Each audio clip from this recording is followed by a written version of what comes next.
வணக்கம். இன்னைக்கு நம்ம பார்க்க போற டாபிக் வந்து ரொம்ப இன்ட்ரஸ்டிங்கான ஒரு டாபிக்.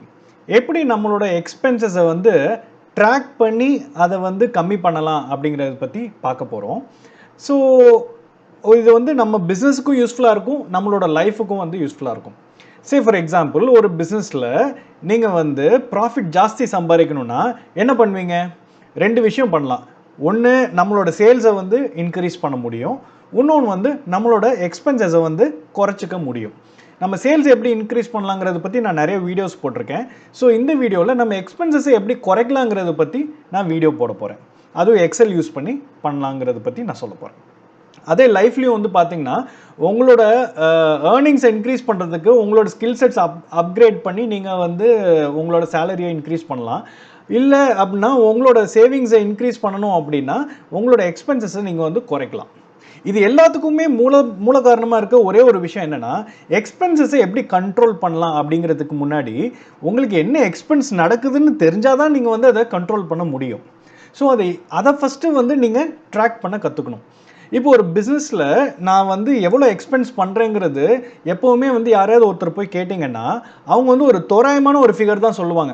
நான் வந்து என்னோட மாத செலவு வந்து ஒரு நாளைக்கு வந்து ஒரு 1.5 லட்சம் 2 லட்சம் சாரி ஒரு மாதத்துக்கு வந்து 2 லட்சம் 3 லட்சம் அப்படின்னு சொல்லுவாங்க. ஸோ ஆனால் எக்ஸாக்டாக கேட்டிங்கன்னா சொல்ல தெரியாது. இப்போ எக்ஸாக்ட் டீடைல்ஸ் வேணும்னா நம்ம 1 இயர் வரைக்கும் வெயிட் பண்ணணும், ஆடிட்டட் ஃபினான்ஷியல் ஸ்டேட்மெண்ட் வர வரைக்கும். பட் நம்ம அது வரைக்கும் வெயிட் பண்ணோம்னா நம்மளால் வந்து இமீடியட்டாக ஆக்ஷன் எடுத்து அதை குறைக்கவே முடியாது. ஸோ இது எப்படி குறைக்கிறது, அதை பற்றி தான் நம்ம இன்னைக்கு பார்க்க போகிறோம். வாங்க. ஸோ ஃபஸ்ட்டு இந்த எக்ஸல் ஷீட்டில் எடுத்துப்போம். இந்த எக்ஸல் ஷீட்டில் ஃபஸ்ட்டு நம்ம எக்ஸ்பென்ஸ் என்ன நடக்குதுங்கிறது டே டு டே வந்து மானிட்டர் பண்ணணும். ஸோ இதை எப்படி மானிட்டர் பண்ணலாம்? சரி, ஃபார் எக்ஸாம்பிள் வந்து ஒவ்வொரு நாளும் நம்ம என்ன செலவு பண்ணுறோம் அப்படிங்கிறது ட்ராக் பண்ணணும். இப்போ வந்து என்ன சொல்ல, நான் வந்து ஒரு ஒரு ஒரு ஜூஸ் ஷாப் வச்சுருக்கேன்னு வச்சுக்கோங்களேன். ஒரு ஃப்ரூட் ஷாப் வச்சுருக்கேன் அப்படின்னா அந்த ஃப்ரூட் ஷாப் நடத்தும் போது என்னோட எக்ஸ்பென்சஸ் நான் எப்படி ட்ராக் பண்ணுறதை பற்றி நம்ம பார்ப்போம். சரி, ஃபஸ்ட்டு விஷயம் என்ன வரும்? ஃபஸ்ட்டு விஷயம் வந்து பார்த்தீங்கன்னா டேட். என்ன டேட்டில் இது எக்ஸ்பென்ஸ் வந்து பண்ண போகிறோன்னு வருது. நெக்ஸ்ட்டு என்ன மாதிரி ஹெட்டிங். நார்மலி வந்து என்ன எக்ஸ்பென்ஸ் ஹெட்டில் வரும்னா, இப்போ பில்டிங்கிற ஹெட்டிங்கில் வந்து பார்த்தீங்கன்னா பில்டிங்காக என்ன எக்ஸ்பென்ஸ் செலவு பண்ணுறோம்? ரெண்ட் செலவு பண்ணுவோம், அது ஒன்று. ரெண்டாவது என்ன பண்ணுவோம்? இபிக்கு காசு கொடுப்போம். ஓகேவா? அதே மாதிரி நெக்ஸ்ட்டு வந்து பார்த்தீங்கன்னா ஸ்டாஃப் எக்ஸ்பென்ஸ். இப்போ ஸ்டாஃபுக்கு என்ன மாதிரி எக்ஸ்பென்ஸ் பண்ணுறோம்? சேலரி கொடுப்போம், அதுக்கப்புறம் வந்து இன்சென்டிவ் கொடுப்போம். ஸோ இதெல்லாம் வந்து ஒரு எக்ஸ்பென்ஸ், ஸ்டாஃபோட ஒரு எக்ஸ்பென்ஸ். இப்போ அதே மாதிரி ஆஃபீஸ் எக்ஸ்பென்ஸ் என்ன பண்ணுவோம்? ஆஃபீஸ் எக்ஸ்பென்ஸ்னு வந்து பார்த்தீங்கன்னா உங்களுக்கு வந்து சே ஃபார் எக்ஸாம்பிள் வந்து பெட்ரோல் கொடுப்பீங்க. பெட்ரோல் அலவன்ஸ் வந்து உங்கள் ஸ்டாஃபுக்கு போயிட்டு வரது கொடுப்பீங்க. அண்ட் ஃபோனுக்கு வந்து செலவு வரும், ஏன்னா உங்கள் ஆஃபீஸில் வந்து லேண்ட்லைன் வச்சுருப்பீங்க உங்கள் ஸ்டோரில். நெக்ஸ்ட் வந்து ஃபுட்டு ஸ்நாக்ஸ், அதாவது டீ ஸ்நாக்ஸ் அந்த மாதிரி வந்து உங்கள் ஸ்டாஃபுக்கு வந்து கொடுப்பீங்க இல்லையா, அதுக்கு ஒரு எக்ஸ்பென்ஸ் இருக்கும். அதே மாதிரி ஒரு மெயின்டெனன்ஸ் எக்ஸ்பென்ஸு. மெயின்டெனன்ஸ் வந்து பார்த்தீங்கன்னா உங்களுக்கு ஏதாவது பல்ப் உடஞ்சி போயிருக்கும், இல்லை ஏதாவது பிரிண்டர் ப்ராப்ளம் ஆயிருக்கும், இல்லை கம்ப்யூட்டர் ரிப்பேர் ஆகும், சின்ன சின்ன எக்ஸ்பென்சஸ் வரும் இல்லையா மந்த்லி, அதெல்லாம் மெயின்டெனன்ஸில் வந்துடும். நெக்ஸ்ட்டு ஸ்டேஷ்னரினா வந்து விசிட்டிங் கார்டு பிரிண்ட் பண்ணுறது, இல்லை லெட்டர் ஹெட் பிரிண்ட் பண்ணுறது, இல்லை உங்களோட பில்லிங் காப்பி அதெல்லாம் வந்து பிரிண்ட் பண்ணுறது, இதெல்லாம் வந்து ஸ்டேஷ்னரி கீழே வரும். இதெல்லாம் ஒரு ஆஃபீஸ் எக்ஸ்பென்ஸுங்கிற ஹெட்டில் போடலாம். அப்புறம் ஆப்ரேஷன்ஸில் வந்து பார்த்தீங்கன்னா, இப்போ ஆப்ரேஷன்ஸ்னு வந்து பார்த்தீங்கன்னா என்ன, இப்போ நீங்கள் வந்து ஜூஸ் ஷாப் நடத்துறீங்கன்னு நான் சொல்லியிருக்கேன். இப்போ ஜூஸ் ஷாப் நடத்துறதுக்கு என்ன தேவைப்படும்? மேக்ஸிமம் கஸ்டமர் வராங்க, இல்லை பார்சல் எடுத்து போகிறாங்கன்னா பார்சலுக்கு என்ன தேவை? ஒரு பேக்கேஜிங். ஓகேங்களா? ஸோ இந்த ஒரு பேக்கேஜிங் எக்ஸ்பென்ஸ் எடுத்துப்போம். அண்ட் ரெண்டாவது வந்து இந்த உங்கள் ஷோரூம் வந்து நீங்கள் ப்ரொமோட் பண்ணுறதுக்கு உங்கள் ஸ்டோரை நீங்கள் என்ன பண்ணுவீங்க? மார்க்கெட்டிங்க்கு செலவு பண்ணுவீங்க. போஸ்டர்ஸ் அடிப்பீங்க, இல்லை ஒரு சோஷியல் மீடியாவில் ஸ்பெண்ட் பண்ணுவீங்க. அண்ட் அதே மாதிரி இது இல்லாமல் வரக்கூடிய மிச்ச எக்ஸ்பென்ஸ் என்ன? ஒரு அதர்ஸ்னு ஒரு கேட்டகரியில் ஜென்ரலாக வந்து பண்ணிடலாம். சரிங்களா? ஸோ இப்போ என்ன பண்ணிடுறேன் அப்படின்னா, இதெல்லாம் வந்து எக்ஸ்பென்ஸ்னு சொல்லி ட்ராக் பண்ணிவிட்டு, இப்போ வந்து 1/1/2020 இந்த டேட் போட்டுக்கிறேன். டேட் போட்டு இப்படியே நான் இழுத்து விட்டேன்னு வச்சுக்கோங்களேன். அப்படியே எனக்கு வந்து என்ன ஆகும்? எனக்கு வந்து பார்த்தீங்கன்னா ஃபுல் டேட்ஸ் வந்துடும். ஸோ இந்த மாதிரி போட்டு ஒவ்வொரு டேட்லேயும் நான் என்ன செலவு பண்ணுறேன் அப்படின்னு சொல்லிட்டு நான் என்ட்ரி போட்டுக்கிட்டே வருவேன் நான். அந்தந்த டேட்டில் என்னென்ன செலவு பண்ணுறேன்னு போட்டுட்டு இங்கே ஃபைனலாக வந்து பார்த்தீங்கன்னா டோட்டல். ஸோ டோட்டல்னு போட்டு அது ஒரு ஹெட்டிங் இப்போ கொடுத்துட்டு என்ன பண்ணுவேன்? டோட்டல் வந்து என்னோடய மொத்த செலவு என்ன வருது அப்படின்னு சொல்லிட்டு நான் இங்கே இப்படி போட்டு க்ளோஸ் பண்ணிடுவேன். ஸோ இங்கே 0ன்னு இருக்குது. இப்போ நான் என்னோட எக்ஸ்பென்ஸ் என்ட்ரி போட்டேன்னு வச்சுக்கோங்க, ரெண்ட் 10,000 அப்படின்னா அது இங்கே ஆட் ஆகிக்கும். சேலரி ஒரு 5,000 கொடுக்குறேன் அப்படின்னா இந்த மாதிரி ஆட் ஆகிக்கும். இந்த மாதிரி போட்டு வரல இங்கே கீழே வந்து டோட்டலாக வந்து பார்த்தீங்கன்னா ஆட் ஆகிட்டே இருக்கும். ஸோ இந்த மாதிரி நம்ம எக்ஸ்பென்சஸை வந்து ஃபுல்லாக ட்ராக் பண்ணோம் அப்படின்னா நம்மளுக்கு வந்து ஒரு விஷயம் வந்து கண்டுபிடிக்க முடியும். அது என்னங்கிறதுக்கு முன்னாடி நான் ஒரு டம்மியாக வந்து ஒரு டேட்டா என்ட்ரி பண்ணி வச்சுருக்கேன். ஒரு 2 மாதத்துக்கு உண்டான டேட்டாவை நான் என்ட்ரி பண்ணியிருக்கேன். அது இங்கே பார்ப்போம்.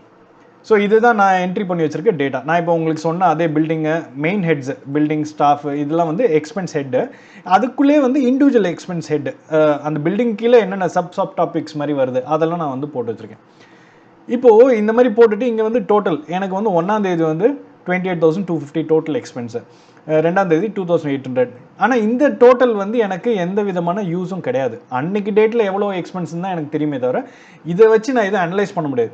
நான் அனலைஸ் பண்ணக்கூடியது வந்து இங்கே லெஃப்ட் சைடு இங்கே பாருங்கள், இந்த பி காலம் இதுதான். இப்போ நான் ஜனவரிக்கு டேட் போட்டேன் இல்லையா, இந்த ஜனவரி டேட் பார்த்தீங்கன்னா நான் வந்து இது ஃபுல்லாத்தையும் ஆட் பண்ணியிருப்பேன். இந்த டேட்டா ஃபுல்லாத்தையும் அந்த ஜனவரி மந்தில் இருக்கக்கூடிய என்டையர் டேட்டா ஆட் பண்ணி இங்கே போட்டிருப்பேன். ஆட்டோமேட்டிக் ஃபார்முலா போட்டிருப்பேன். ஸோ என்னோட ரெண்ட் வந்து 25,000, இபிக்கு 5,000 கட்டுறேன். இந்த மாதிரி வந்து ஃபுல்லாக இருந்து நான் எக்ஸ்பென்சஸை வந்து ட்ராக் பண்ணுறேன். இதே மாதிரி டேட்டாவை இது வந்து ஜனவரி மாதம் நடந்திருக்கு.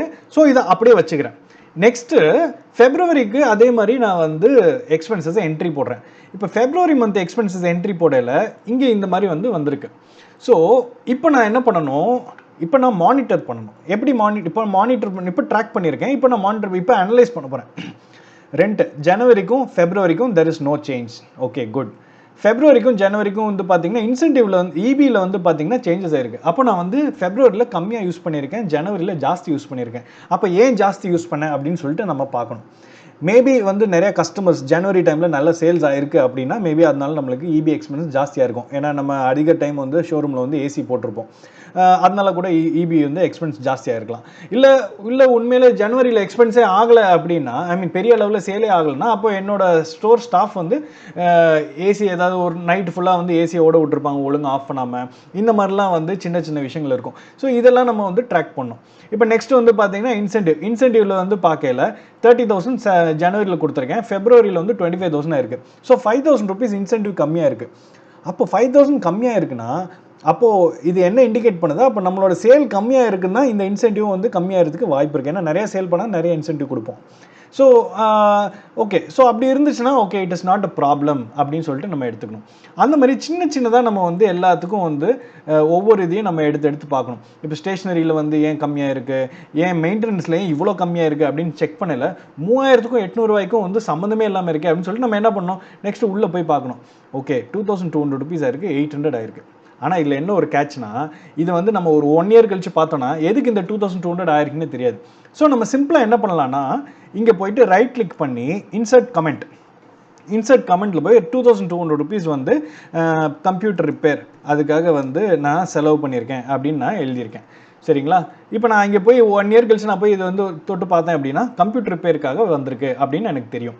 இங்கே 800 ருபீஸ் எதுக்கு வந்திருக்குன்னு சொல்லிட்டு பார்க்கல. நான் வந்து ஒரு டியூப்லைட் வந்து வாங்கினேன், டியூப்லைட்ஸ் ஒரு 2 டியூப்லைட்ஸ் வந்து ரீப்ளேஸ்மெண்ட் பண்ணியிருக்கேன் அப்படின்னு சொல்லிட்டு நான் இங்கே எழுதுறேன். இப்படி போட்டேன்னா இப்போ நான் ஒரு 1 இயர் கழிச்சு பார்க்கல கூட எனக்கு வந்து தெரியும். ஓகே ஸோ இப்போது கம்ப்யூட்டர் ரிப்பேர் வந்து அடிக்கடி வராது. ஸோ ஓகே அந்த 2,200, இது டியூப்லைட் ரிப்பேர் இது ஒரு 800 வந்திருக்கு. ஸோ அது டோட்டல் பார்க்கல 3,000 ருபீஸ். Okay right. அப்போ நம்மளுக்கு வந்து எக்ஸாக்டாக ஒரு 500 ரூபாய்க்கு மேலே எந்த செலவு போனாலும் நம்ம வந்து எல்லாத்துக்கும் வந்து இந்த ரைட் கிளிக் பண்ணி கமெண்ட்ஸை கொடுத்துடணும். அப்போ தான் வந்து நம்மளால் இன்டெப்த்தாக போய் அதை அனலைஸ் பண்ண முடியும். இப்படி நம்ம அனலைஸ் பண்ணால் தான் நம்மளோட ஸ்பெண்டிங்ஸ் வந்து பார்க்கல. இப்போ ஜனவரியில் 1,49,000 வந்திருக்கு, ஃபெப்ரவரியில் 1,28,000 வந்திருக்கு.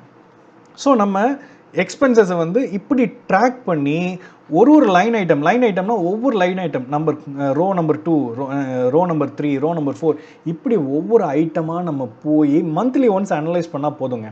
அண்ட் இது டெய்லி என்ட்ரி போடுறது எவ்வளோ நேரம் ஆகும்னு நினைக்கிறீங்க? உங்கள் ஸ்டாஃப் கிட்ட கொடுத்து ஒரு நாளைக்கு மிஞ்சி போனால் ஒரு 10 எக்ஸ்பென்ஸ் வருமா, இல்லை ஒரு 5 எக்ஸ்பென்ஸ் வரும். அதை போடுறதுக்கு என்ன ஒரு 10 நிமிஷம் கூட ஆகாது இதில் என்ட்ரி போடுறதுக்கு. இதில் போட்டுக்கிட்டே வந்தீங்கன்னா உங்களுக்கு வந்து ஃபுல் ட்ராக்கிங் இருக்கும். எனி டைம் ட்ராக் பண்ணிக்கலாம். நீங்கள் வந்து 1 இயர் கழிச்சு வெயிட் பண்ண தேவையில்லை. இல்லை உங்கள் டேலி ரிப்போர்ட்ஸை வச்சு இண்டிவிஜுவலாக போய் செக் பண்ணவும் முடியாது. ஃபுல் பல்காக தான் இருக்கும். இல்லை இண்டிவிஜுவல் செக் பண்ண நிறைய டைம் எடுக்கும். ஸோ அந்த ஹேசல்ஸ் எல்லாத்தையும் இது பண்ணிவிட்டு எக்ஸலில் இப்படி வச்சுக்கிட்டிங்கன்னா ரொம்ப ரொம்ப ஈஸி. ஸோ எது நம்ம மானிட்டர் பண்ணுறோமோ அதை தான் நம்ம வந்து பார்த்து அனலைஸ் பண்ண முடியும். அனலைஸ் பண்ணால் தான் எங்கெங்கே குறைக்கலாம், எங்கெங்கே கேப்ஸ் இருக்குதுன்னு சொல்லி நம்மளால் ஐடென்டிஃபை பண்ணி நம்மளால் எக்ஸ்பென்சஸை வந்து குறைக்க முடியும். எக்ஸ்பென்சஸ் குறைச்சோன்னா என்ன ஆகும்? நம்மளோட ப்ராஃபிட்டபிலிட்டி தான் இன்க்ரீஸ் ஆகும். ஸோ நம்ம ப்ராஃபிட்டபிலிட்டி இன்க்ரீஸ் பண்ணுறதுக்கு நீங்கள் போடுற எஃபர்ட் எவ்வளோன்னு நினைக்கிறீங்க? ஒரு நாளைக்கு உங்கள் ஸ்டாஃபு கிட்ட ஒரு 10 நிமிஷம் டைம் ஸ்பெண்ட் பண்ண சொல்கிறீங்க. மந்த்லி ஒன்ஸ் நீங்கள் மிஞ்சி போனால் இந்த எக்ஸ்பென்ஸ் சைட்டை அனலைஸ் பண்ணுறதுக்கு ஒரு 15 மினிட்ஸ்லேருந்து ஒரு ½ அன் ஹவர் ஆகும். ஒரு மாதத்துக்கு ½ அன் ஹவர்னா ஒரு வருஷத்துக்கு எவ்வளோங்க? மொத்தம் 12 மாதம் இருக்குது. கிட்டத்தட்ட ஒரு 6 ஹவர்ஸ் நீங்கள் ஸ்பெண்ட் பண்ணுறதுனால உங்களோட இன்கம் வந்து பார்த்தீங்கன்னா இன்னும் கொஞ்சம் எக்ஸ்ட்ரா ஆக போகுது. ஏன்னா எக்ஸ்பென்சஸை வந்து நீங்கள் கண்ட்ரோல் பண்ணிக்கிட்டே வந்துடுவீங்க. இதுதான் வந்து சீக்ரெட். இதை வந்து கிளைமேக்ஸ் சொல்லணும் அப்படின்னா, இது வந்து பார்த்தீங்கன்னா நம்ம ஊரில் வந்து நம்மளை வந்து கஞ்ச பையன் அப்படின்னு சொல்லுவாங்க, எக்ஸ்பென்சஸை கண்ட்ரோல் பண்ணனா. இதே ஒரு கார்ப்பரேட்லேயோ இல்லை ஜாப்பனீஸ் கம்பெனிலாம் வந்து காஸ்ட் கட்டிங், காஸ்ட் கண்ட்ரோலிங் அப்படின்னு சொல்லிட்டு இதே தான் பண்ணுறாங்க. அவங்க பண்ணால் வேறு மாதிரி, நம்ம பண்ணால் வேறு மாதிரி. ஸோ நம்ம பண்ணுறது தப்பே கிடையாது. எக்ஸ்பென்சஸை மானிட்டர் பண்ணுங்கள், மானிட்டர் பண்ணி அதை கண்ட்ரோல் பண்ணுங்கள், உங்கள் ப்ராஃபிட்டை இன்க்ரீஸ் பண்ணுங்கள். இதே தான் உங்கள் லைஃபுக்கும் வந்து நீங்கள் சேவிங்ஸை இன்க்ரீஸ் பண்ணணும்னா எக்ஸ்பென்சஸை குறைக்கணும். குறைக்கிறதுக்கு நீங்கள் ட்ராக் பண்ண மட்டும்தான் பண்ண முடியும். Hope you like my video. Next வீடியோவில் இதே மாதிரி இன்னொரு இன்ட்ரெஸ்டிங் டாப்பிக்கோடு உங்களை மீட் பண்ணுறேன். நன்றி, வணக்கம்.